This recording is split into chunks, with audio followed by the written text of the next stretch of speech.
And so we're just going to breeze through this real quick and talk a little bit about it. Most of this is a little refresher from first year. But again, I wanted something that didn't take a whole lot of time. So 2.3, 2.4 works out better. Ionic solids. What does it mean when it says ionic? Metal and a non-metal. Metal and a non-metal, right. So we have to have a metal and a non-metal for an ionic compound, and we have to have alternating and repeating atoms.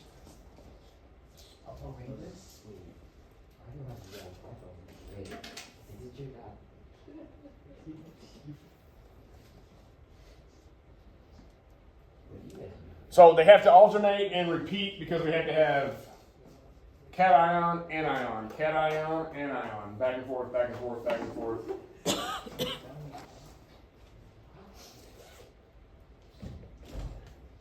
And by doing so, they maximize the attraction and minimize the what? The repulsion, right.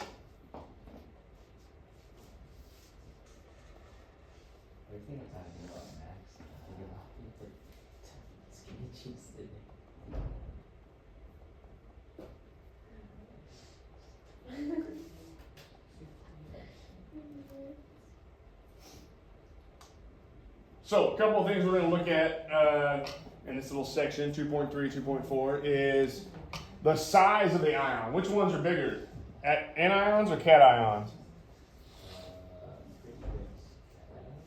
Which ones gain electrons? Anions are generally bigger, right? Larger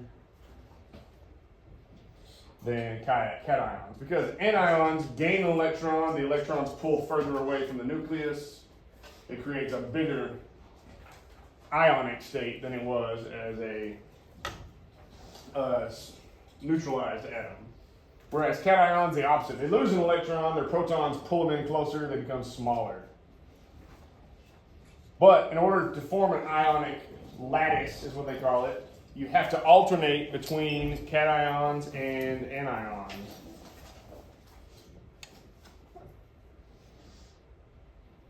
And that's how you end up like this. Positive, negative, positive, negative. Then the next row is negative, positive, negative, positive, to where every cation is surrounded by 4 anions, and every anion is surrounded by 4 cations.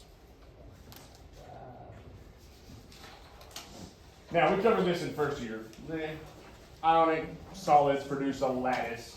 We didn't talk about the energy associated with that lattice. Like, how much energy does it take to form or to break that bond? And that's called lattice energy. Now, the energy that is associated with forming a crystalline structure, and again, crystal just means ionic, because ionic bonds, when mass produced, create crystals. You have energy built up inside those bonds. What's it called if the energy's sitting around waiting to be used? What's that called? What kind of energy? Potential energy. So the potential energy in a lattice decreases.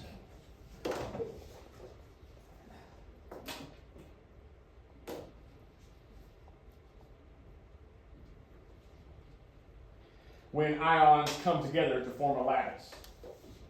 Because now you've got less movement, you've got more of a structured environment. The ions can't move around as much, you don't have as much kinetic energy. If you lose the kinetic energy, you're also losing the potential energy. And it also means that you do have to lose some sort of energy. Energy has to be conserved. How do you lose energy when a potential energy drop happens? How do you lose it? What form? Anybody know? Thermal, that's right. Was that a guess, or were you like, I read it? It was an educated guess? Okay, well, that was a good educated guess. The energy is released as heat.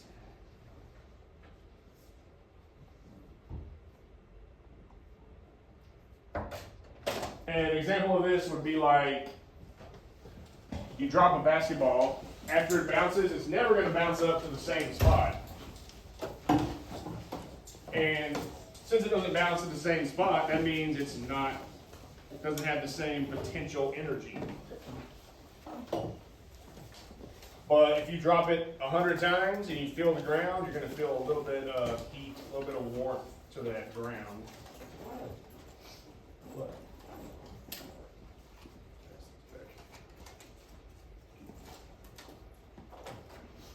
So anytime you lose potential energy across a crystalline lattice, you lose it as heat, as thermal energy. And so here's that simplified reaction. You've got ion 1 plus ion 2 form a lattice, and then guess what? You have to have some sort of energy being released off as well. And that's called lattice energy. Now, a couple of reviews on periodic trends. Ion size. As ionic radius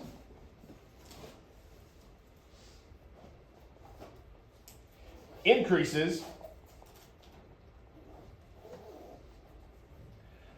what happens to the distance between the ions?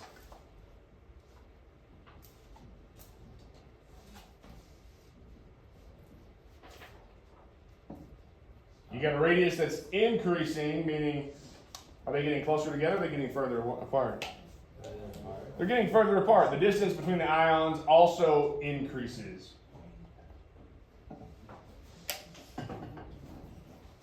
And then we know from our buddy Coulomb, the force of attraction decreases as the distance of the charge increases. What was that called? What kind of law was that called? Well, yeah, but what was the law? What was the law saying that the further away you get, the force goes down based on the distance? It was an inverse square law. What? What? A lot of words, Mr. Ray. A lot of words. That's what this course is about. So as that distance increases, the force or the force of attraction decreases as well. And as a result, lattice energy decreases.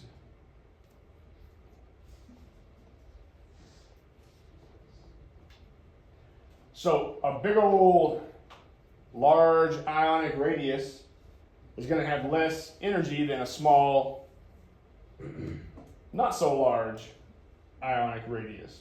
So look at this little chart that it shows you here.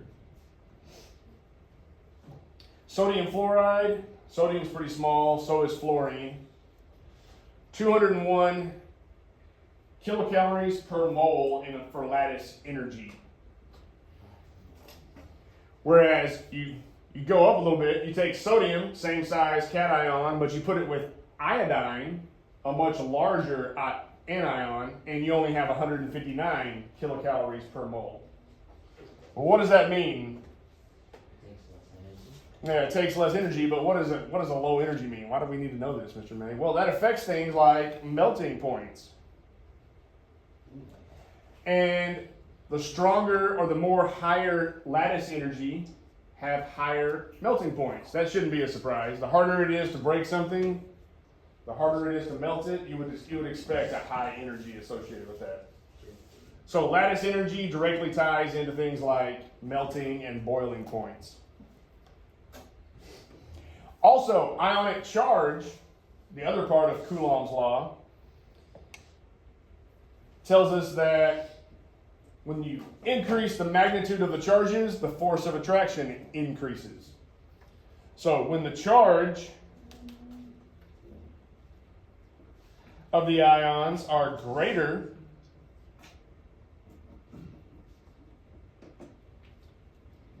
the lattice energy increases or decreases? Increases.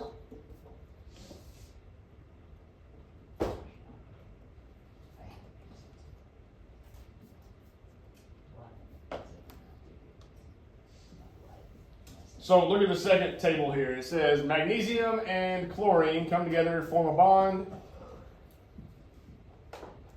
Chlorine's a -1, magnesium's a +2. So you got to have 2 chlorines, right?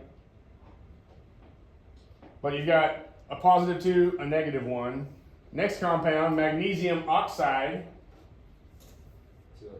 has Mg2 plus, O2 minus. Okay, so we got a 2 and a 2. Calcium chloride, same thing. Calcium's a 2 plus, chlorine's a -1. And then calcium oxide, calcium's a +2, oxygen's a -2. If you notice, the compounds that have the 2 plus and the 2 minus charges have much higher melting points and lattice energies because there's more charges. There's a higher charge, I should say, not more charges.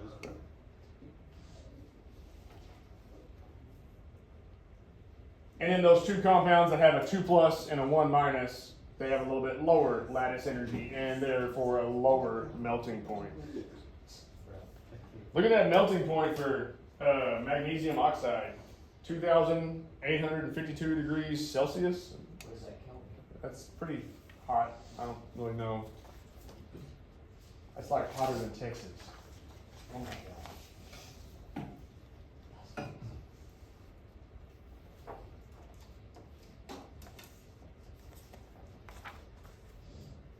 Oh, and what do you think that magnesium is a little bit higher than the calcium oxide? Magnesium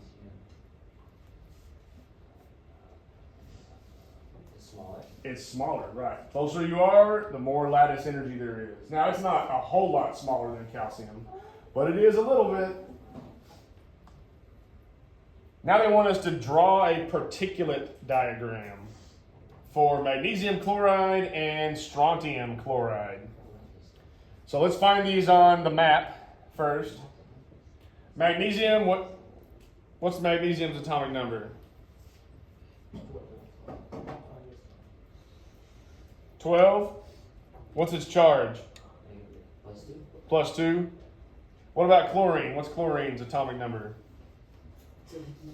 17. It's in the same period, but its charge is a what?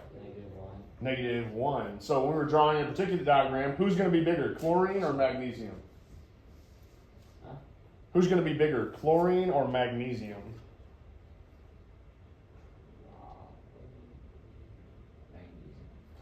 Magnesium, you think? Wait, are they the ion? Yeah. Who's going to have the larger ionic radius? Chlorine. Chlorine, because it's going to gain an electron. So I'm going to go, I'm going to draw chlorine like this size. What is particulate? Particle diagram.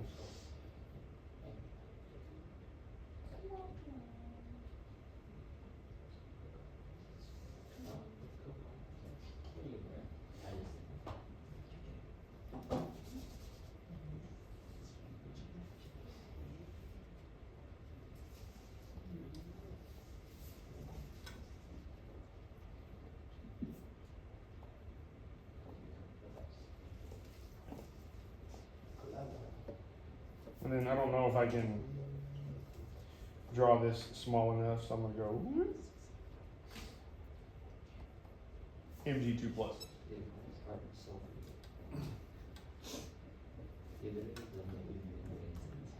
Now, what would be the difference if we did strontium chloride? Find strontium. Where's it at? It's 2 periods below magnesium. You think chlorine is still going to be bigger? No. Chlorine's going to be the same size. So we could draw chlorine right here.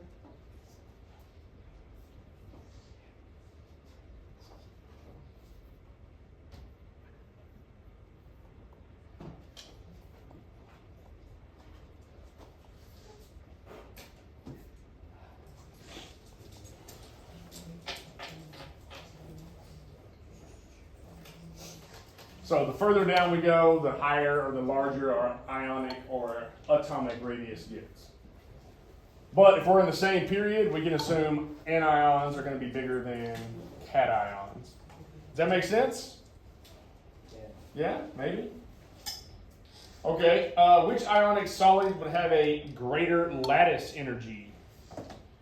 Magnesium chloride or strontium chloride? Higher? Well, let's count the charges. Magnesium's a 2 plus, chlorine's a 1 minus. Yeah. Strontium's a 2 plus, chlorine's a 1 minus. So is there any difference in the charges? No, they're the same. So who's gonna have a higher lattice energy if they have the same charges? The one that's smaller? The one that's smaller, that has the smaller distance between the atoms. In this case, it would be MgCl2.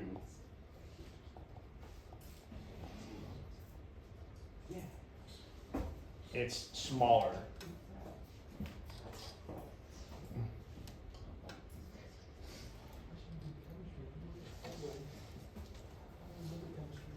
Okay, what about the other side? We've got cesium bromide and lithium fluoride. Cesium, big or small? Pretty big. Pretty big. It's the ionic radius increases down and to the left, and that's pretty much where it's at, bottom left. So cesium, I'm going to draw him pretty big.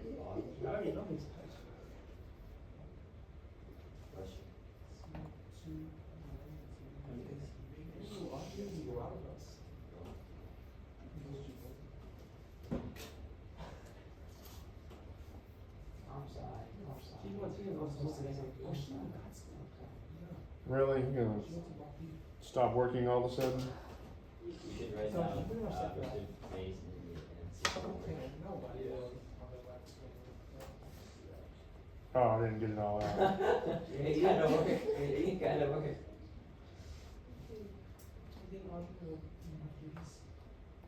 Oh, where did you see last time? Last time you started. You got it. Lithium fluoride. What's lithium's charge? 1. Plus 1. Fluorine? Fluorine? Negative 1. Lithium's pretty small. So is fluorine. Fluorine gets a little bit bigger because guess what? It just gained an electron, but they're both pretty small.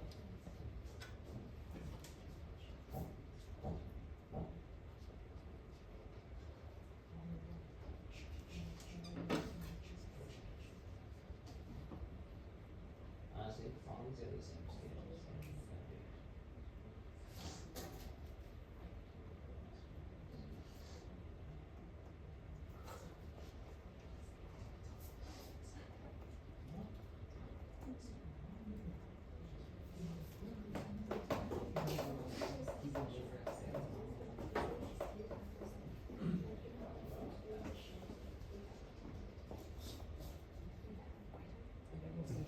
And those small ones are the lithium. Who would have the higher melting point? Cesium bromide or lithium fluoride?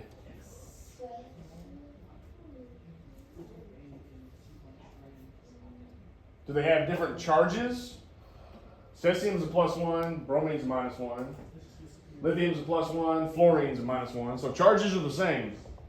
The only other thing that matters when it comes to Coulomb's law is distance between. So who has the further distance? Cesium bromide, meaning it's going to break down easier. So the one that would have the higher lattice energy is going to be lithium fluoride. And if it has a higher lattice energy, it's going to have a higher melting point. Wow. Justify, it's smaller. Same charges.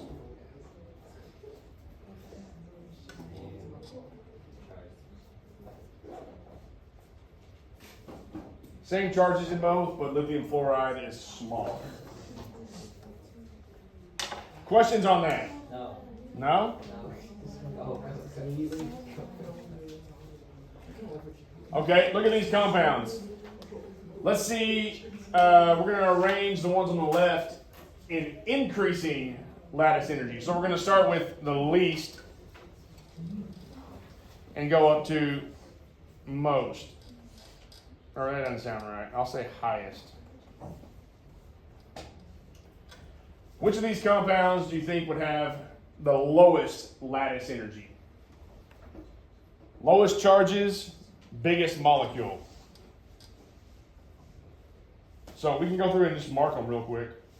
+2, -2, +1. Oh, that looks horrible. They're all the same. +1, -1.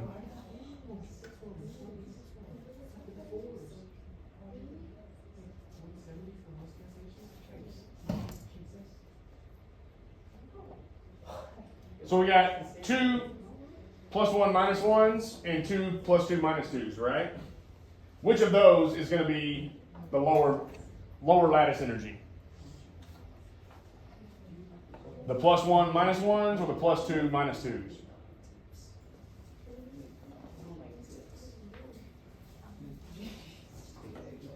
Have I lost you already? We're almost finished. Lower charges. That makes kind of sense. Which ones have the lowest charges? Are they all the same charge? No, we're not looking at net charge. We're looking at the individual atoms' charges. Oh, potassium bromide and potassium chloride. Right, potassium bromide, potassium chloride have to be the lowest two. Which one of them is going to be the lowest? Which one has the bigger atom? Probably bromide. Bromide, right. So KBr is going to be our lowest. And the next is KC. And then, right, the next would be KCl. Plus you. Now we know that our +2 -2s are going to be the top two, but which one has the, you want the bigger or the smaller atom for the top spot? The top spot of energy. Yeah, which one would have the top spot? The bigger or the smaller atom? Smaller. Smaller. Okay, so who's next in the line then? SRO. SRO, because he's got bigger It's bigger than atoms than Awesome. CaO.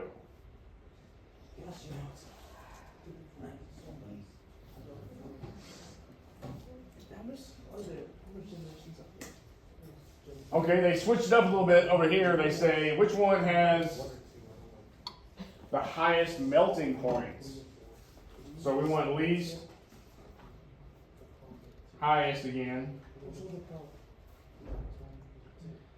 +1, -1, +2, -2. +1, -1.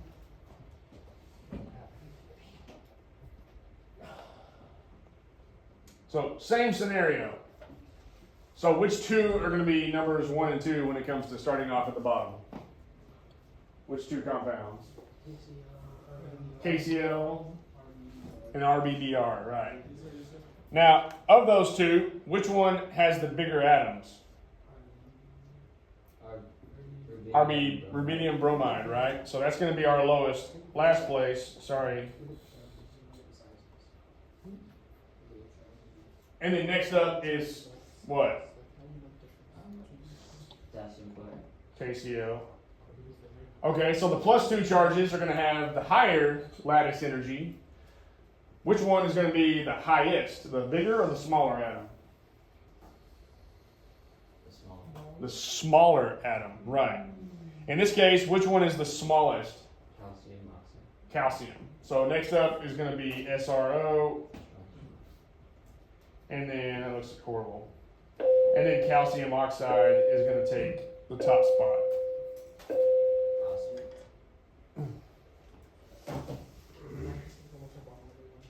And then I forgot what time we get out of here. What is it? 37. 37, right? Something like that? Okay, so.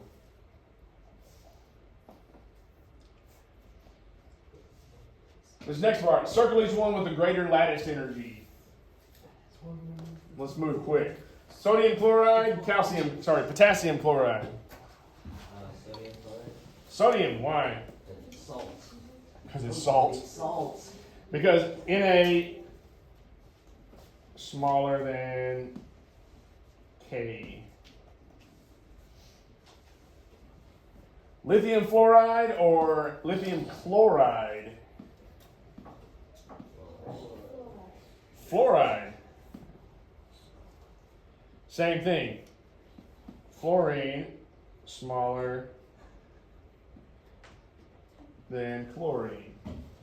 Magnesium hydroxide or magnesium oxide? Hydroxide? It's magnesium oxide. Why? No, this one doesn't have to do with size. Charges? The charges. What's magnesium's charge? Minus 2 plus. 2 plus. Hydroxide is Hydroxide's a -1. What's oxygen? minus 2. -2. We got more charges. Oxygen is a higher.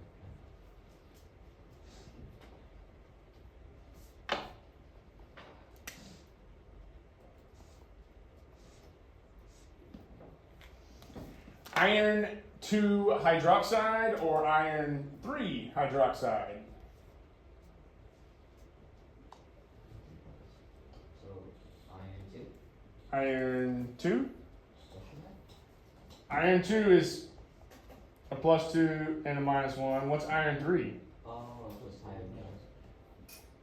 +3 and a -1. So it'd be that one.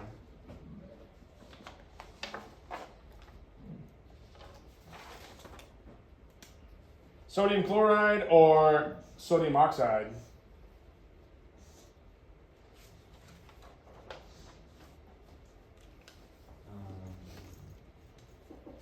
Sodium oxide. Sodium oxide. NaCl +1 -1. NaO +1 -2. So higher charge.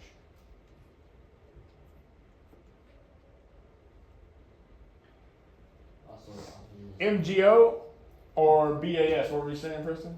what isn't also oxygen also smaller than chlorine? Yeah, to a degree. It's not small enough where it makes a huge difference. The charge is the more important, but yeah.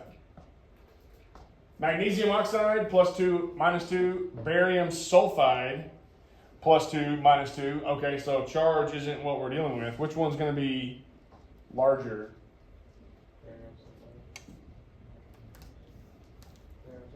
What do we say? When the charges are equal, the higher is going to have a larger or a smaller atomic radius? Smaller. So it's Smaller. magnesium.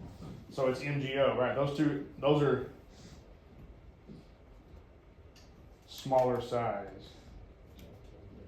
Because barium and sulfur are both further down the chart. Barium's way down there, and then sulfur is further down than oxygen. So you prioritize charge before size. Yeah, mostly. Simplest model for metallic bonding. Metallic bonding, if you remember, is bonding between metals. Woo-hoo. Y'all remember. And there's not really a positive negative charge. It's just metals combined with a bunch of floating or sea of electrons because they're delocalized.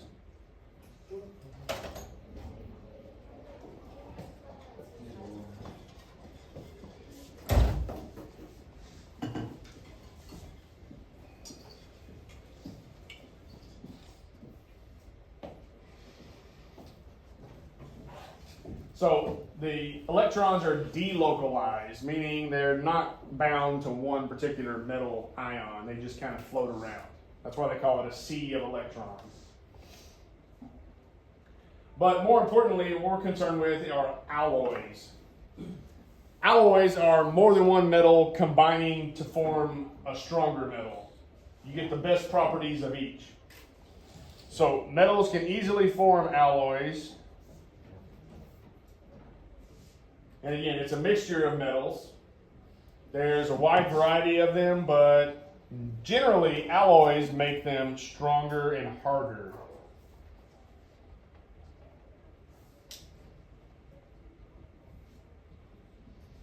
They don't conduct heat as well. They're less malleable, they're less ductile, but they tend to be stronger and harder. There's two main categories, substitutional alloys and interstitial alloys. They're both homogeneous, meaning what? Together. Incorporated. They're both incorporated, but they're both homogeneous. In other words, They're the same. you can't really tell. They're the same, right? Same mixture.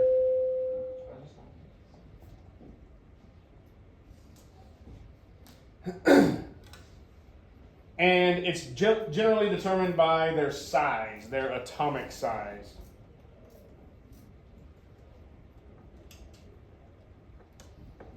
Here's an example of a substitutional. Here's interstitial. Interstitial, tiny atoms in between larger atoms. Substitutional, they're about the same. Wait, why?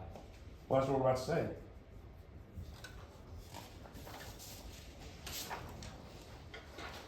Go, I'm going.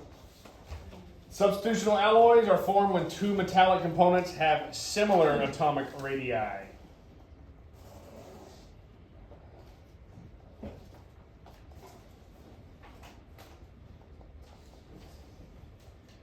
One metal atom substitutes for a different one in the lattice.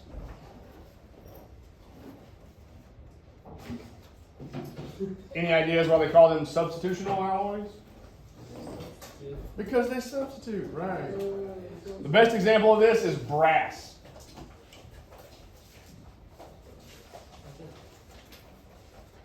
And then at the other side, interstitials, they're much smaller atoms.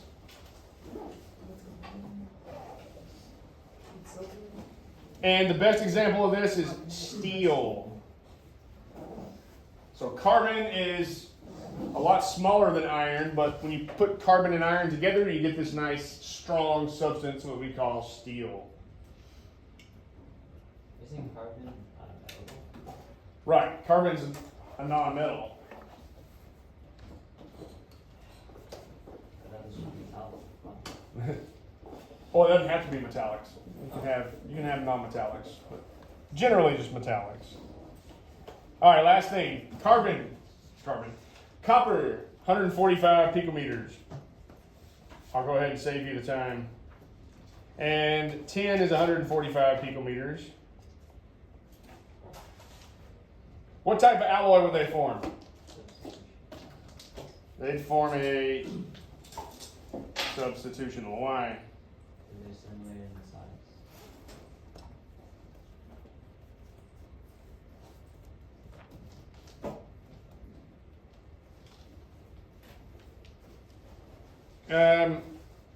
Draw a representation. So we'd have a bunch of the same and one of them substituted. So we'll say 1, 2, 3, 4, 5. 3, 4, 5. We'll say this is copper. Oh no, it's tin.